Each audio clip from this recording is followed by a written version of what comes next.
তো এবার হচ্ছে আমরা আমাদের ট্রু ফলস নট গিভেনটা দেখবো। এটা হচ্ছে Cambridge 15 test 1 reading passage 1।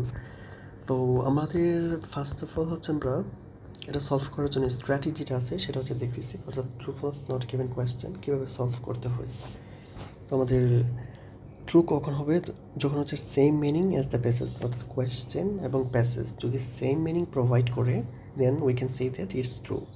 If it is contradict each other then we can say they are false. And যদি ইনফরমেশন নাই প্রোভাইড করে তখন আমরা বলবো নট গিভেন। নট গিভেনের ক্ষেত্রে আরেকটা কথা মনে রাখতে হবে, অনেক সময় ইনসাফিসিয়েন্ট ইনফরমেশনও থাকতে পারে, সেটাও আমাদের নট গিভেন হয়ে যাবে। এখন আমাদের মেথডটা কি?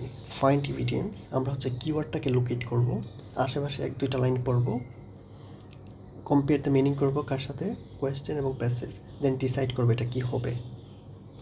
আরেকটা কথা আমরা বলে নিই, যদি কোনো ওয়ার্ড আমাদের কঠিন লাগে তখন হচ্ছে আমরা এইখানে চলে আসবো, বিকজ দ্যাট এখানে আমাদের সব কিছু দেওয়া আছে, কী কী ভোকাবুলারি লাগতে পারে আমাদের কোয়েশ্চেনটা সলভ করতে।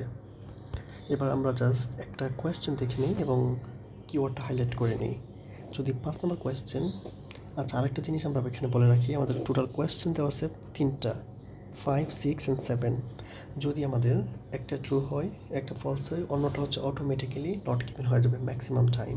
যদি আমাদের সময় না থাকে পরীক্ষার হলে আমরা জাস্ট এই মেথডটা অ্যাপ্লাই করবো, 2টা ফাইন্ড আউট করবো, একটা অটো দিয়ে আসবো।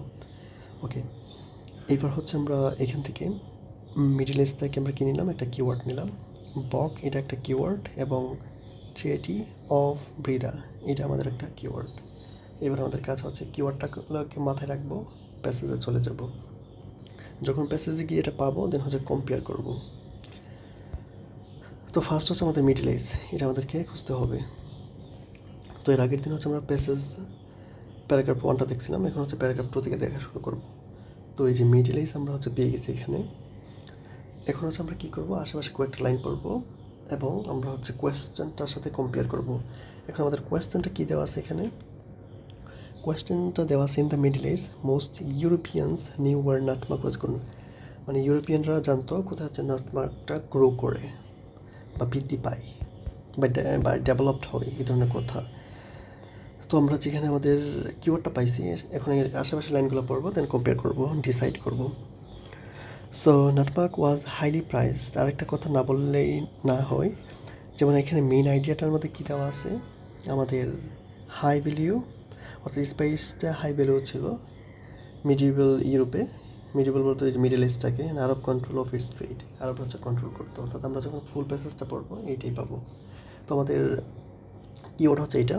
এবার আমরা পড়ি, nutmeg was a highly priced and costly ingredient, মানে হচ্ছে উপাদান in European cuisine in Middle East. অর্থাৎ তাদের একটা গুরুত্বপূর্ণ উপাদান ছিল, তাদের কুজাইন মানে কি রান্না টাইপের কিছু একটা হবে মিডল ইস্টে। অ্যান্ড ওয়াজ ইউজড, এটার ফাংশনটা বলা হচ্ছে as a flavouring, medicinal and preservative agent. অর্থাৎ 3টা ফাংশনের কথা বলা হয়েছে। তার কাজটা কি? ফ্লেভারিং তো বোঝা যায় সুগন্ধযুক্ত, মেডিসিনাল মানে মেডিকেল রিলেটেড, প্রিজারভেটিভ মানে হচ্ছে সংরক্ষিত কোনো একটা agent. Throughout this period, সারা ওই বছর বা ওই পিরিয়ডটা জুড়ে, the Arabs were the exclusive importers of spices to Europe. আরবরা হচ্ছে একদম এক্সক্লুসিভ ইম্পোর্টার ছিল। এক্সক্লুসিভ মানে তো আমরা বুঝি যে হচ্ছে স্লোলি কন্ট্রোল করে, অর্থাৎ একাই সব কিছু কন্ট্রোল করে। দে সোল্ড, দে বলতে কাকে বোঝানো হচ্ছে? আমাদের আরবকে বোঝানো হচ্ছে, right? Arab sold nutmeg for high prices to merchants based in Venice. অর্থাৎ ভেনিসদের কাছে ওরা হাই প্রাইসে সেল করতো। বাট যখন আসবে তখন আমরা বুঝতেছি কন্ট্রোডিক্ট, অর্থাৎ কোনো একটা বিপরীত কথা বলবে। বাট দে বলতে আবার এগেইন আমাদের আরবকে বোঝানো হচ্ছে নেভার রিভিল মানে হচ্ছে কি? ডিসক্লোজ করা বা প্রকাশ করা the exact location of the source of this extremely valuable community. এই জায়গায় হচ্ছে আমাদের অ্যান্সারটা চলে আসছে। তো এখানে তারা বলতেছে যে তারা নেভার রিভিলই করতো না। তারা রিভিল যদি না করে, আরবরা যদি রিভিল না করে, ইউরোপিয়ানরা কীভাবে জানতে পারলো? তাহলে আমাদের কোয়েশ্চেনের সাথে আমাদের প্যাসেজ ম্যাচ করতেছে, মিস যেহেতু করতেছে, আমরা বলতে পারি, আমরা কি ডিসাইড করবো এখান থেকে? আমরা ডিসাইড করবো এটা হচ্ছে ফলস। কেন? কারণ এখানে বলছে হচ্ছে ইউরোপিয়ানরা জানতো কোথায় নাটমার্ক প্রয়োগ করে। যদি ইউরোপিয়ানরা জানতো তারা হচ্ছে কী করতো? ওই জায়গাটাকে কন্ট্রোল করার চেষ্টা করতো বা যুদ্ধ করতো। বাট আমাদের আরবরা কী করছে? নেভার রিভিল্ড, মানে একদমই প্রকাশ করে নাই। যদি ওরা প্রকাশ না করে ওরা কেমনে জানবে? তাহলে does it make any sense? না। তাহলে আমাদের এটা কি ফলস। এরপরের যে কোয়েশ্চেনটা সেটা হচ্ছে আমাদের বক was the world's first major trading company, অর্থাৎ ফার্স্ট মেজর রিলেটেড কোনো একটা কোম্পানি থাকবে। এখন হচ্ছে আমরা বকটাকে খুঁজে বের করি। পরের থেকে আমরা পড়া শুরু করি। বক রিলেটেড কোনো কথা পাই কিনা দেখি আমরা। এই যে বক এখানে পেয়ে গেছি কিওয়ার্ড। এবার হচ্ছে আমরা এটা পড়ি এবং এটা হচ্ছে ফার্স্ট ওয়ার্ল্ড মেজর কোম্পানি থাকতে হবে। In Dutch merchants founded the বক a trading corporation better known as Dutch India company, অর্থাৎ বকটা হচ্ছে ই নামে Dutch India East India company নামে পরিচিত। এবং আমাদের কী হয়েছে এখানে 1617 সালে বক was the richest commercial operation in the world. এই যে কথাটা এখানে বলা হচ্ছে richest commercial operation in the world, কিন্তু ফার্স্টের কোনো কথা বলা আছে? আমরা তো ফার্স্ট রিলেটেড কথা খুঁজতেছি। দ্য কোম্পানি হ্যাড হতে এত এমপ্লয়ি ছিল, অর্থাৎ 50,000 এমপ্লয়িজ ছিল ওয়ার্ল্ড ওয়াইড, এবং আর্মি ছিল, শিপস ছিল, মানে কী কী আছে সেটা হচ্ছে এখানে বলা হয়েছে। আমরা যদি মেইন আইডিয়াটা পড়ে ফেলি, ইন্ট্রোডিউস দ্য বক and huge demand for nutmeg caused by believe in medicinal value. আচ্ছা, এটা হচ্ছে ইম্পর্টেন্ট একটা কমোডিটি ছিল এবং এটার একটা ভ্যালু সম্পর্কে কথা বলা হচ্ছে। কিন্তু আমরা কি ফার্স্ট রিলেটেড কোনো কথা পাইতেছি? আমরা নট গিভেনের একটা স্ট্র্যাটেজি কি দেখছিলাম, যদি ইনসাফিসিয়েন্ট ইনফরমেশন অথবা does not provide enough information, তখন আমরা ডিসাইড করবো এটা নট গিভেন। কারণ এখানে আমাদের বলাই আছে যে ওয়ার্ল্ডস ফার্স্ট মেজর কোম্পানি, এটা হচ্ছে রিচেস্ট কোম্পানি ছিল। তো কই রিচেস্ট কোম্পানি আর কই হচ্ছে আমাদের ফার্স্ট মেজর ট্রেডিং কোম্পানি? তো এটা হচ্ছে কি আমাদের ইনফরমেশনটা দিয়েই নেই বা ইনসাফিসিয়েন্ট দেওয়া আছে। কি চুজ করবো? নট গিভেন চুজ করে ফেলবো। এর আগে আমরা যে কথাটা বলছিলাম, যেহেতু 5 হচ্ছে ফলস, 6 হচ্ছে নট গিভেন, 7 হচ্ছে আমরা অটো ট্রু দিয়ে দিব। কেন অটো ট্রু দিব? ম্যাক্সিমাম টাইম হচ্ছে 3টা ভিন্ন রকমই হয়। এরপর হচ্ছে আমরা এটা ফাইন্ড আউট করবো, আমরা বের করে ফেলবো। Following the treaty of Breda the Dutch has control of all the islands where nutmeg grew. এবং ডাচরা হচ্ছে কী করতো? কন্ট্রোল করতো কোথায় হচ্ছে নাটমাগটা গ্রিউ মানে হচ্ছে জন্মগ্রহণ করতো। এখন এই রিলেটেড কথা আমরা হচ্ছে খুঁজে বের করবো। কই যাবো? আমরা প্যাসেজে চলে যাব। এরপর থেকে আমরা খুঁজতে থাকি, এরপর থেকে দেখতে থাকি রেডিও পিতা ডাচ বান্দা আইল্যান্ডস, এই যে রেডিও পিতা। যেহেতু এটা আমরা ফাইন্ড আউট করে ফেলছি, এবার আশেপাশে 1-2টা লাইন পড়ি আমরা। After decades of fighting for control of this tiny island, the Dutch and British arrived at a compromise settlement. Compromise মানে তো আমরা বুঝি যে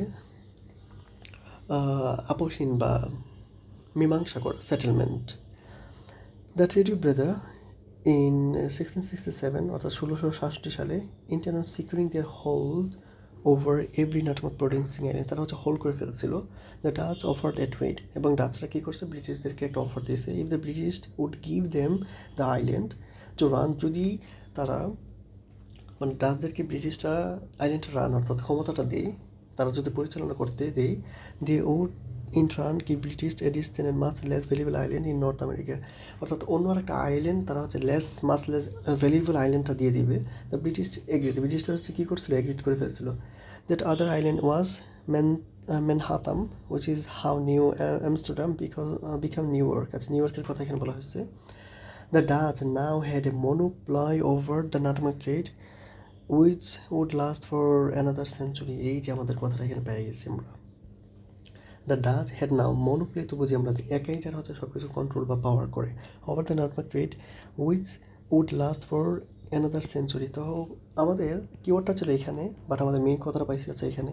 তো এইটা যদি পড়ি আমরা কী পাইলাম? যে আমাদের ডাচ যারা আছে ওরা হচ্ছে ব্রিটিশদেরকে অফার করছে, তোমরা এক কাজ করো, আমাদেরকে এটা দিয়ে দাও, যদি দাও তাহলে তোমাদেরকে আমরা অন্য একটা জায়গায় দিয়ে দিব, আর সেখানে হচ্ছে তোমরা কাজ করতে পারবা বা সামথিং লাইক দ্যাট। তারা হচ্ছে এগ্রি করছিল। এরপরে মূলত ডাচরা কী করতেছে? একটা মনোপ্লয় নিয়ে নিয়েছিল, মানে একাই সব কিছু কন্ট্রোল করতেছে, মানে একাই পাওয়ারশীল এমন বা superior. Over the nutmeg trade which last for another century, এবং তারা হচ্ছে অনেক বছর ধরে তাদের ক্ষমতাটা টিকে ছিল। তো এই যে কথাটা, সেটা হচ্ছে আমাদের এক্স্যাক্টলি এটার সাথে ম্যাচ করে খুবই আমাদের কোয়েশ্চেন। এই যে following the treaty Breda the Dutch has control of the island where nutmeg grew, মনোপ্লির কথা বলছিল এবং তারা কন্ট্রোল করতেছিল, এই জন্য আমাদের এটা হবে ট্রু। তো এটা হচ্ছে আমাদের ট্রু ফলস নট গিভেন। এরপরে হচ্ছে আমরা এই পার্টটা দেখবো, ট্রেবল কমপ্লিশনটা।